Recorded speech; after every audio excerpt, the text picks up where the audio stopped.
नमस्कार सभी को। तो देखिए यहाँ पर हम लोग क्लास 10th ज्योग्राफी के इम्पोर्टेंट मल्टीपल चॉइस क्वेश्चंस को डिस्कस करेंगे। चैप्टर 1 है जिसका नाम है रिसोर्स एंड डेवलपमेंट। तो फर्स्ट क्वेश्चन देखिए क्या कह रहा है, which of the following best defines a resource. तो रिसोर्स जो है वो क्या होता है पूछा गया इस क्वेश्चन में। तो anything available in the environment that can be used to satisfy human needs. तो जो भी चीजें इन्वायरमेंट में अवेलेबल है, केवल अवेलेबल होना ही कंपलसरी नहीं है, उसके साथ ही साथ ह्यूमन की जो नीड्स है उसको भी सेटिस्फाई कर सके, उन्हीं को क्या कहा जाता है, रिसोर्स कहा जाता है। तो सी ऑप्शन बिल्कुल सही है। क्वेश्चन नंबर सेकंड पे आते हैं, the process of transforming natural materials into usable resources depends on interaction between. देखिए जो भी नेचुरल मटेरियल्स है जो नेचर से मिलते हैं और साथ ही साथ उसको रीयूजेबल रिसोर्स में कन्वर्ट करना, ये किस पे डिपेंड करता है, किसके इंटरेक्शन पे डिपेंड करता है पूछा गया है। तो नेचर, टेक्नोलॉजी और इंस्टीट्यूशन के इंटरेक्शन पे डिपेंड करता है। तो बी ऑप्शन बिल्कुल सही हो जाएगा। थर्ड क्वेश्चन कह रहा on the basis of origin. तो देखिए ओरिजिन के हिसाब से आपसे पूछा गया है, रिसोर्स जो है उनको कैसे क्लासिफाई किया जाता है। तो बायोटिक और एबायोटिक रिसोर्स के फॉर्म में क्लासिफाई किया जाता है। बायोटिक मतलब लिविंग और एबायोटिक मतलब non living. Question number fourth पे आएंगे। फोर्थ क्वेश्चन कह रहा है, which of the following is an example of biotic resource. तो इसमें बायोटिक रिसोर्स कौन सा है, तो जो कोयला है ये बायोटिक रिसोर्स है। बाकी एयर, वाटर, सॉइल ये सब कैसे हैं, एबायोटिक रिसोर्स हो जाएंगे। क्वेश्चन नंबर नेक्स्ट पे आते हैं, अगला सवाल देखेंगे। विच of the following is N abiotic resource. अब आपसे पूछा गया कौन सा इसमें एबायोटिक रिसोर्स है। तो forest biotic, wild life biotic, mineral जो है ये एबायोटिक रिसोर्स है। तो फिफ्थ क्वेश्चन का जो सी ऑप्शन है बिल्कुल सही हो जाएगा। नेक्स्ट क्वेश्चन पे आएंगे, क्वेश्चन नंबर सेवेंथ देखेंगे। ठीक है, देखिए पूछा गया अगले क्वेश्चन में, एग्जॉस्टिबिलिटी के हिसाब से रिसोर्स जो है उनको कितने पार्ट में डिवाइड किया जा सकता है। तो एग्जॉस्ट होने के हिसाब से रिन्यूएबल और नॉन रिन्यूएबल रिसोर्स होते हैं। रिन्यूएबल वो होते हैं जो कभी एग्जॉस्ट नहीं होते हैं, और नॉन रिन्यूएबल वो होते हैं जो एग्जॉस्ट हो जाते हैं। ठीक है, जिसको रिन्यू नहीं किया जा सकता। विच of the following is renewable resource. तो आपसे पूछा गया कौन सा इसमें रिन्यूएबल रिसोर्स है। वाटर जो है ये रिन्यूएबल है, बाकी तीनों जो दिए गए हैं नॉन रिन्यूएबल रिसोर्स हैं। क्वेश्चन नंबर 8 पे आते हैं, विच of the following is non renewable resource. तो कौन सा ऐसा है इसको रिन्यू नहीं कर सकते हैं। तो विंड एनर्जी दिया है और भी बहुत सारे दिए हुए हैं। तो एट्थ क्वेश्चन में देखा जाए जो मिनरल्स होते हैं ये नॉन रिन्यूएबल रिसोर्स होते हैं, बाकी विंड, सोलर और फॉरेस्ट रिन्यू हो जाते हैं। क्वेश्चन नंबर 9 पे आते हैं, on the basis of ownership. अब देखिए ओनरशिप के हिसाब से जो रिसोर्सेज हैं, land owned by farmer is called. देखिए जो लैंड फार्मर ओन करता है उसको क्या कहा जाता है। तो इसको प्राइवेटली इंडिविजुअल रिसोर्स कहेंगे हम लोग। तो बी ऑप्शन बिल्कुल सही है, क्योंकि एक फार्मर इंडिविजुअल है और ये अपने रिसोर्स को ओन कर रहा है, तो इसलिए इसको क्या कहा गया, इंडिविजुअल रिसोर्स कहा गया। आगे बढ़ते हैं, क्वेश्चन नंबर 10th पे आएंगे। 10th क्वेश्चन कह रहा है, the oceanic resource beyond 200 nautical mile of exclusive economic zone. देखिए 200 नॉटिकल माइल के बाद में अगर आप देखेंगे जो रिसोर्स पड़ता है, उस रिसोर्स को क्या कहा जाता है ये आपको बताना है। तो ये इंटरनेशनल रिसोर्स हो जाएगा, मतलब वो किसी कंट्री का नहीं है, वो इंटरनेशनल इंस्टीट्यूशंस के रिसोर्सेज हैं। आगे बढ़ते हैं, डेवलप्ड रिसोर्सेज आर। अब देखिए डेवलप्ड रिसोर्स जो होते हैं ये क्या होते हैं पूछा गया इस क्वेश्चन में। ठीक है, तो डेवलप्ड रिसोर्स जो होते हैं, resource that are in use today, मतलब जो आज यूज हो रहे हैं उनको क्या कहा जाएगा, डेवलप्ड रिसोर्स कहा जाएगा। What are potential resource. अब देखिए पोटेंशियल रिसोर्स क्या होते हैं पूछा गया इस क्वेश्चन में। तो resources which are identify but not yet use, मतलब जिनको आइडेंटिफाई तो किया जा चुका है लेकिन अभी टेक्नोलॉजी की कमी होने के कारण उसको यूज नहीं कर पा रहे हैं, तो उसको पोटेंशियल रिसोर्स कहेंगे। क्वेश्चन नंबर 13 पे आते हैं, depletion of resource has mainly resulted from. अब जो रिसोर्स का डिप्लीशन हुआ है वो किस वजह से हुआ है। Satisfying greed of few individuals, क्योंकि कुछ लोगों का ग्रीड फुलफिल करने के लिए सारे के सारे रिसोर्स खत्म हुए जा रहे हैं, इसी वजह से डिप्लीशन हो रहा है रिसोर्सेज का। Accumulation of resources in few hands leads to. अब देखिए अगर रिसोर्सेज केवल कुछ ही हाथों में पहुंच जाएंगे तो इससे क्या होगा, तो डिवीजन ऑफ सोसाइटी हो जाएगी, रिच और पुअर जो गैप है वो बढ़ता चला जाएगा। तो सी ऑप्शन बिल्कुल सही है इसका। आगे बढ़ते हैं, अगले क्वेश्चन पे आते हैं। अगला क्वेश्चन देखते हैं क्या कह रहा है। नेक्स्ट क्वेश्चन जो है क्वेश्चन नंबर 15। तो अगले क्वेश्चन में कहा गया, the concept of sustainable development means. अब देखिए सस्टेनेबल डेवलपमेंट का कॉन्सेप्ट का क्या मतलब होता है।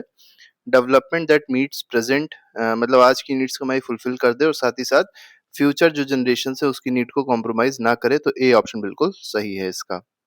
16 पे आते हैं, which summit introduce the concept of sustainable development. तो कौन सी ऐसी समिट हुई थी जहां से सस्टेनेबल डेवलपमेंट का कॉन्सेप्ट आया। तो ये रियो समिट थी, 1992 में हुई थी, याद रखिएगा। बी ऑप्शन बिल्कुल सही है इसका। आगे बढ़ेंगे, क्वेश्चन नंबर 17th पे आएँगे, एजेंडा 21। एजेंडा 21 का मतलब है 21st सेंचुरी के लिए एजेंडा आया था। ये क्या अचीव करने के लिए मतलब इसको क्यों अडॉप्ट किया गया था, ये इस क्वेश्चन में आपसे पूछा गया है। तो achieve sustainable development in 21st century. तो 21st सेंचुरी में सस्टेनेबल डेवलपमेंट अचीव करने के लिए आया था। क्वेश्चन नंबर 18th पे आते हैं, रिसोर्स प्लानिंग इन्वॉल्व्स। अब देखिए रिसोर्स प्लानिंग में क्या इन्वॉल्व होता है, क्या-क्या चीज़ें रिसोर्स प्लानिंग में इन्वॉल्व होती हैं। ठीक है, तो ओनली इकोनॉमिक प्लानिंग नहीं, identification, planning and matching with national plans, तो बी ऑप्शन जो है वो बिल्कुल इसका सही होगा। ठीक है, तो तीनों चीजें इन्वॉल्व होती हैं, आइडेंटिफिकेशन होता है, प्लानिंग स्ट्रक्चर होता है और साथ ही साथ मैचिंग विद नेशनल प्लान्स, मतलब जो भी रिसोर्स प्लानिंग की जा रही है वो नेशनल प्लान्स के साथ मैच भी करनी चाहिए। Which of the following is rich in coal and minerals, तो इसमें बताना है आपको कौन सी ऐसी जगह है जहां पर कोल और मिनरल बहुत ज्यादा पाया जाता है, ये इस क्वेश्चन में आपको बताना है। तो झारखंड है मेनली, तो बी ऑप्शन बिल्कुल सही है इसका। क्वेश्चन नंबर 20 पे आते हैं, अरुणाचल प्रदेश इज रिच इन। अब अरुणाचल प्रदेश जो है ये किस चीज में रिच है, तो वाटर रिसोर्सेज में बहुत ज्यादा रिच है, तो बी ऑप्शन बिल्कुल सही हो जाएगा। कोयला नहीं है ज्यादा, पेट्रोलियम भी नहीं है, सोलर एनर्जी भी नहीं है, तो इसलिए बी ऑप्शन बिल्कुल सही है। राजस्थान इज रिच इन। अब देखिए राजस्थान में ज्यादा क्या आपको देखने को मिलेगा, किस चीज में रिच है, तो सोलर एनर्जी और विंड एनर्जी में रिच है, तो सी ऑप्शन बिल्कुल सही है। लद्दाख लैक्स। अब देखिए लद्दाख में किस चीज की कमी है ये आपको बताना है, तो कल्चर हेरिटेज तो बहुत ज्यादा है, वाटर इंफ्रास्ट्रक्चर इसी की कमी है, बी ऑप्शन बिल्कुल सही है इसमें, क्योंकि बहुत ज्यादा ठंड रहती है तो पानी जो है बर्फ के फॉर्म में वहां जमा रहता है, इसीलिए वाटर की कमी रहती है। Who said there is enough for everybody need and not for anybody's greed, तो एक इसने कहा था कि रिसोर्सेस के बारे में, कि इतने ज्यादा रिसोर्सेज हैं कि वो सबकी नीड को तो फुलफिल कर सकते हैं लेकिन किसी की भी ग्रीड मतलब लालच को फुलफिल नहीं कर सकते हैं, किसने कहा है, तो ये महात्मा गांधी जी ने कहा है, तो बी ऑप्शन बिल्कुल सही है। 24th पे आते हैं, the book Small is Beautiful was written by. अब देखिए एक बुक है जिसका नाम है स्मॉल इज ब्यूटीफुल, ये किसने लिखी थी ये बताना है। ठीक है, तो ये शुमाकर ने लिखी थी, तो बी ऑप्शन बिल्कुल सही हो जाएगा। ठीक है, ईएफ शुमाकर नाम था इनका, 1974 में इन्होंने लिखी थी। The Brundtland commission report introduce the concept of. अब देखिए ब्रंटलैंड कमीशन रिपोर्ट 1987 में आई थी, और ये मतलब आपको बताना है किसका कॉन्सेप्ट यहाँ पर आया था, तो सस्टेनेबल डेवलपमेंट का कॉन्सेप्ट यहाँ पर आया था इससे। क्वेश्चन नंबर आते हैं अगले क्वेश्चन पे, 26th क्वेश्चन है, the total geographical area of India is. तो इंडिया का टोटल ज्योग्राफिकल एरिया कितना है, बहुत आसान सा है, 3.28 मिलियन स्क्वायर किलोमीटर। आगे बढ़ेंगे, question number 27, forest area in India is about. तो इंडिया में अगर आप देखेंगे फॉरेस्ट एरिया जो है अप्रोक्सीमेटली कितना है, 23% है। ठीक है, होना कितना चाहिए, तो फॉरेस्ट पॉलिसी के हिसाब से 33% होना चाहिए, बात याद रखिएगा। आगे बढ़ते हैं, question number 28, which state has more than 80% of area under net zone area. ठीक है, तो 80% से ज्यादा एरिया नेट जोन एरिया में ही है, और ये कहाँ पर है, पंजाब और हरियाणा में आपको देखने को मिलेगा। 28th पे आते हैं, national forest policy 1952 recommended how much forest area for ecological balance. तो इकोलॉजिकल बैलेंस बनाए रखने के लिए नेशनल फॉरेस्ट पॉलिसी 1952 में कितना फॉरेस्ट एरिया बताया गया था कि होना चाहिए, 33% बताया गया था कि ये कम से कम होना चाहिए। ज्यादा हो ठीक है, इससे कम नहीं होना चाहिए, लेकिन अभी फिलहाल बहुत ही कम है।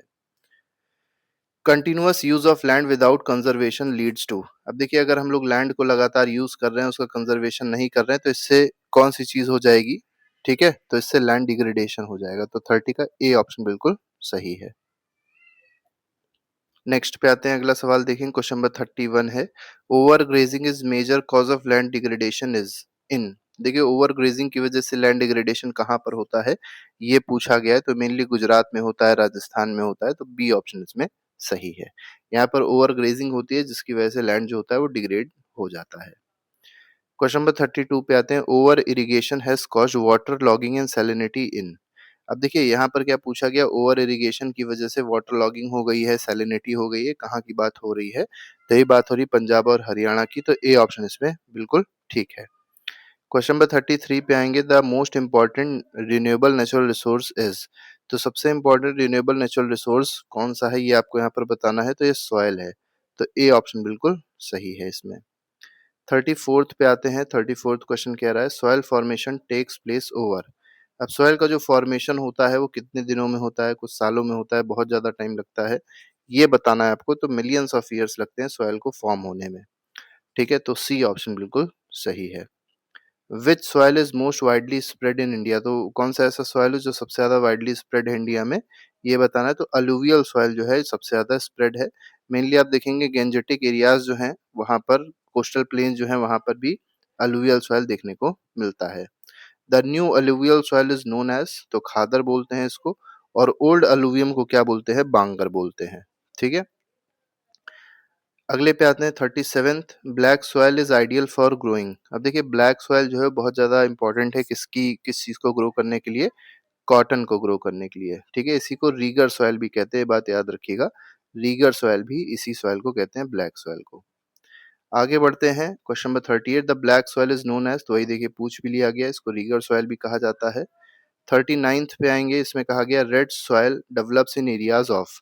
अब देखिए रेड सॉइल जो है ये कहाँ मेनली डेवलप होगा, तो ऐसे एरियाज में डेवलप होता है जहां पर लो रेनफॉल होती है, और हाई रेनफॉल जहां पर होता है वहां पर जो सॉइल डेवलप होती है उसको बोलते हैं लेटराइट सॉइल। ठीक है, लीचिंग प्रोसेस से डेवलप होती है, बात याद रखिएगा। आगे बढ़ते हैं, लेटराइट सॉइल इज रिच इन। अब जो लेटराइट सॉइल होती है किस चीज में रिच होती है, तो ये आयरन में बहुत ज्यादा रिच होती है, तो बी ऑप्शन इसका बिल्कुल सही है।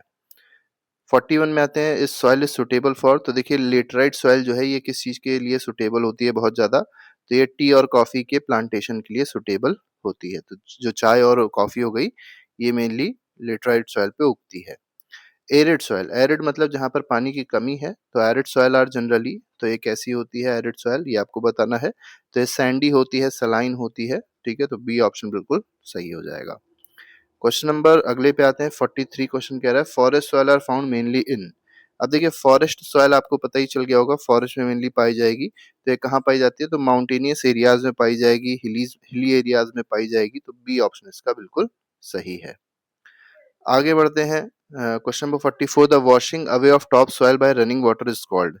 देखिए ऊपर की जो लेयर होती है सॉइल की, जब ये हट जाती है रनिंग वाटर से या चलते हुए पानी से, तो इस इरोजन को कौन सा इरोजन कहा जाएगा। ठीक है, मतलब इसको सॉइल इरोजन कहेंगे वैसे, तो ए ऑप्शन बिल्कुल सही है इसका।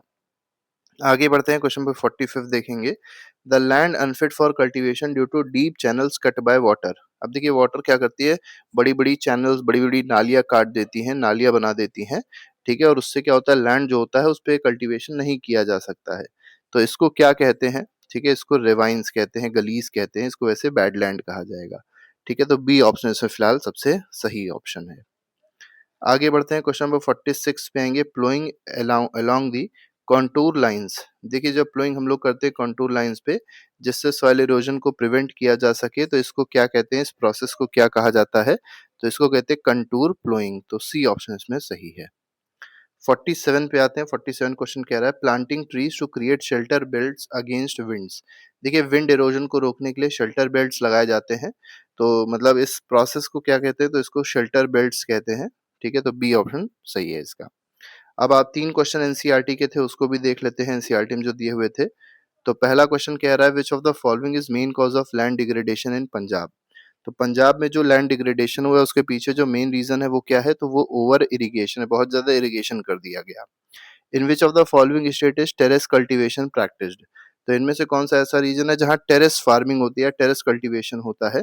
मेनली हिली एरियाज में होता है, तो ये उत्तराखंड में होता है, हिमाचल प्रदेश में होता है, और भी जगह होता है, असम में होता है। ठीक है, in which of the following state black soil is predominantly found. तो ब्लैक सॉइल जो है ये कहाँ पर पाई जाती है, ये आपको बताना है, तो ये महाराष्ट्र में पाई जाती है। इसीलिए आप देखेंगे कॉटन का ग्रोथ बहुत ज्यादा महाराष्ट्र में होता है। चलिए आप लोग कमेंट बॉक्स में बताइएगा लेटराइट सॉइल जो है ये इंडिया में किस जगह पे पाई जाती है, ये आप लोग कमेंट बॉक्स में जरूर लिख के बताइएगा। तो इस तरीके से 50 एमसीक्यूज थे जो हम लोग ने डिस्कस किए एक्सप्लेनेशन के साथ। अगर आपको अच्छा लगा हो तो वीडियो को लाइक जरूर कर दीजिएगा और चैनल को सब्सक्राइब करना मत भूलिएगा। तो अभी के लिए फिलहाल नहीं, thank you very much, good bye, जय हिंद।